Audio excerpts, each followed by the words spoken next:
Karinyosa is a traditional Filipino dance that originated in the province of Panay. The term Karinyosa is derived from the Spanish word Karinhosa, which means affection of loving.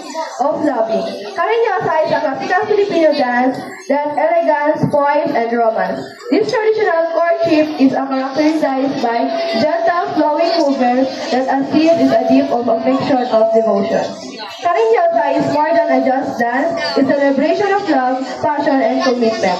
As the couple guides them across the floor, their movements evoke the thrill of courtship, the joy of love, and the promise of forever.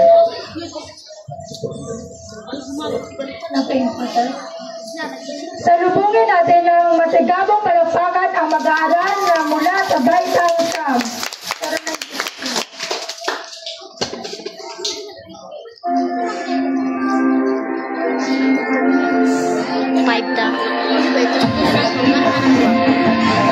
Yung pang ano mga Tuhan na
Una, kaya.